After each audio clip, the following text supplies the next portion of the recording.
अपने यहाँ के सोर्सेज में तो, भारतीय सोर्सेज में जो है ना, इतनी क्लियर इंफॉर्मेशन नहीं है जो आखिरी त्रोड़ी की दो लड़ाइयां हुई। पर जो पारसी जो अभिलेख है ना, रिकॉर्ड है पारसी जो, क्योंकि जब ये गोरी ने लड़ाई करी थी, ये गोरी ने कई बार इंडिया पर चढ़ाई करी थी, तो उसके साथ में पारसी जो लेखाकार हुआ करे थे, जो रिकॉर्ड रखा करे थे, वो भी हुए थे। तो उनके रिकॉर्ड के अनुसार ये मतलब ये है कि जो दोनों तरोड़ी की लड़ाइयां हुई, उसमें जो सेना का जो नेतृत्व कर रहा था बंदा, उसका नाम गोविंद राय बताया गया है, जो सेनापति, एक तरह से पूरी सेना का जो लीडर था। और पर्शियन रिकॉर्ड में गोविंद राय को कई बार जो है दिल्ली का राजा भी बताया। मतलब हालांकि ये बात आती है कि भाई चौहान राज के अंदर ही था दिल्ली भी, लेकिन पर्शियन रिकॉर्ड में ये जो सेना के आगे चल रहा था गोविंद राय दोनों बार लड़ाई में, त्रोड़ी में, इसी को उन्होंने जो है ना दिल्ली का राय भी बताया कि ये दिल्ली का राय है, और गोविंद राय इसका नाम है। और पहली लड़ाई में इसी ने ही जीत सुनिश्चित करी थी मारी, क्योंकि पहली बार में इसने क्या करा था, गोरी की छाती में बिल्कुल ही भाला मार दिया था। जैसे अपना भाई नीरज चोपड़ा है ना, भाला फेंक है, ये भी भाले से ही लड़ाई करता था गोविंद राय भी।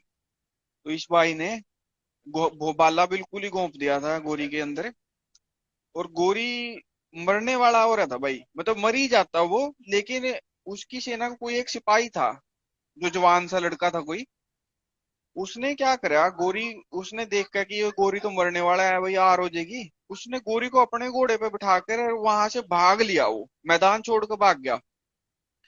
इस तरह से गोरी की जान बची थी, नहीं तो भाई गोविंद राय ने उसको खत्म कर दिया था पहली पहली लड़ाई में त्रोड़ी की, ठीक है। फिर एक साल बाद जब वो उसकी जब तबीयत वगैरह ठीक हो गई थी गोरी की, फिर वो दोबारा आया था। उस दिन भी जब दोबारा आया, तो पृथ्वीराज ने व्रत रख रखा था। तो पृथ्वीराज को इन्होंने कहा कि भाई तुम तो इसमें बैठो त्रोड़ी के किले में, हम संभाल के आते हैं। तो पहले दिन फिर से ये गोविंद राय और सारे लड़ने गए, रोडों की फौज, बावनगढ़ की जो पूरी फौज आई हुई थी। और इन्होंने पहले दिन उनको फिर भगा दिया, गोरी की जो सेना थी ना, पहले दिन उन्होंने फिर वापस कर दी थी दूसरी लड़ाई में भी। तो वो फिर सरहिंद तक गए भाई, उसके पीछे यही लोग उसके पीछे ही चलते रहे, मतलब उसके पीछा करते हुए सरहिंद तक गए। तो फिर ये वापिस आकर यहाँ हथौड़ी में सो गए।